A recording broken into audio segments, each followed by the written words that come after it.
حضرت ابن عباس رضی اللہ عنہما سے روایت ہے کہ ایک آدمی اپنی چند بکریاں لیے جا رہا تھا کہ مسلمان اس پر جا پہنچے تو اس نے کہا السلام علیکم، مگر مسلمانوں نے اسے قتل کر دیا اور ان چند بکریوں پر قبضہ کر لیا تو اس پر یہ آیت کریمہ نازل ہوئی وَلَا تَقُولُوا لِمَنْ أَلْقَىٰ إِلَيْكُمُ السَّلَامَ لَسْتَ مُؤْمِنًا تَبْتَغُونَ عَرْضَ الْحَيَاةِ الدُّنْيَا، اور جو شخص تمہیں سلام کہے اس کے بارے میں یہ مت کہو تو صاحب ایمان نہیں ہے، تم دنیاوی زندگی کے مال کے متلاشی ہو۔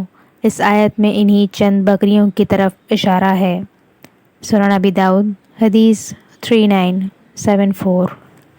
حضرت ابو امامہ رضی اللہ عنہ سے مروی ہے کہ صحابہ کرام رضی اللہ عنہم نے ایک دن آپ صلی اللہ علیہ وسلم کے سامنے دنیا کے اسباب عیش و تہنم کا ذکر کیا تو رسول اللہ صلی اللہ علیہ وسلم نے فرمایا کیا تم سنتے نہیں ہو، کیا تم سنتے نہیں ہو؟ بلا شبہ سادگی ایمان کا حصہ ہے، بلا شبہ سادگی ایمان کا حصہ ہے، یعنی زیب و زینت اور تہنم کو چھوڑ دینا۔ سنن ابی داؤد حدیث 4161۔ حضرت ابو ہریرہ رضی اللہ عنہ سے روایت ہے رسول اللہ صلی اللہ علیہ وسلم نے فرمایا جس نے بال رکھے ہوں تو چاہیے کہ انہیں بنا سنوار کر رکھے۔ سنن ابی داؤد حدیث 4163۔ حمید بن عبد الرحمن نے حضرت امیر معاویہ بن ابو سفیان رضی اللہ عنہ سے سنا جس سال کے انہوں نے حج کیا انہوں نے منبر پر سے اپنے محافظ کے ہاتھ سے بالوں کا ایک گچھا پکڑا اور کہا اے اہل مدینہ تمہارے علماء کہاں ہیں؟ میں نے رسول اللہ صلی اللہ علیہ وسلم سے سنا ہے کہ آپ اس طرح کی چیزوں سے منع فرماتے تھے۔ آپ نے فرمایا بنی اسرائیل تبھی ہلاک ہوئے جب ان کی عورتوں نے ان کا استعمال شروع کر دیا۔ سنن ابی داؤد حدیث 4167۔ حضرت عبداللہ بن عمر رضی اللہ عنہما سے روایت ہے کہ رسول اللہ صلی اللہ علیہ وسلم نے لعنت فرمائی ہے اس عورت پر جو کسی کے بالوں میں بال جوڑے، اور اس عورت پر جو یہ کام کروائے، اور اس عورت پر جو جسم گودے، اور اس پر جو اپنا جسم کدوائے۔ سنن ابی داؤد حدیث 4168۔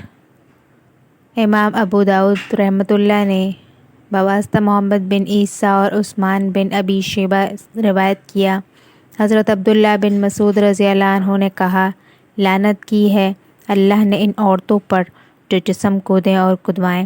محمد بن عیسیٰ نے کہا اور جو بال جوڑ کر لمبے کریں۔ عثمان نے کہا اور جو چہرے کے بال اکھیڑیں۔ پھر دونوں شیخ روایت متفق ہیں۔ اور جو حسن کے خاطر دانتوں میں خلا کروائے، اللہ کی خلقت کو تبدیل کریں۔ یہ بات بنو اسد کی ایک عورت کو پہنچی جسے ام یعقوب کہا جاتا تھا۔ عثمان نے یہ اضافہ بیان کیا کہ اس نے پورا قرآن پڑھ رکھا تھا۔ وہ خاتون حضرت عبداللہ بن مسعود کے پاس آئی اور کہا مجھے آپ سے یہ بات پوچھنی ہے کہ آپ نے ان عورتوں پر لعنت کی ہے جو جسم کودے اور کدوائیں۔ محمد نے کہا اور جو بال جوڑ کر لمبے کریں، اور عثمان نے کہا اور جو چہرے کے بال اکھیڑیں۔ پھر دونوں روایت میں متفق ہیں۔ اور جو دانتوں میں خلا کروائیں۔ عثمان نے کہا زینت کی خاطر اللہ کی خلقت کو بدلنے والیاں ہیں۔ تو حضرت عبداللہ بن مسعود رضی اللہ عنہ نے کہا مجھے کیا ہوا کہ میں ان پر لعنت نہ کروں جن پر رسول اللہ صلی اللہ علیہ وسلم نے لعنت فرمائی ہے، یہ اللہ کی کتاب میں بھی وارد ہے۔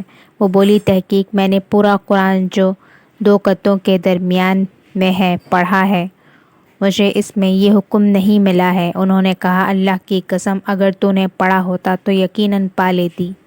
پھر انہوں نے یہ آیت پڑھی وَمَا آتَاكُمُ الرَّسُولُ فَخُذُوهُ وَمَا نَهَاكُمْ عَنْهُ فَانْتَهُوا، اور رسول جو کچھ تمہیں دے دیں وہ لے لو اور جس سے روک دیں اس سے رک جاؤ۔ عورت نے کہا میں ان سے کئی چیزیں تمہاری بیوی پر بھی دیکھتی ہوں۔ انہوں نے کہا اندر جاؤ اور دیکھ لو۔ چنانچہ وہ اندر گئی اور پھر باہر آ گئی۔ انہوں نے پوچھا کیا دیکھا ہے؟ عورت نے کہا میں نے کچھ نہیں دیکھا۔ تو حضرت عبداللہ رضی اللہ عنہ نے کہا اگر یہ ہوتا تو ہمارے ساتھ نہ ہوتی۔ سنن ابی داؤد حدیث 4169۔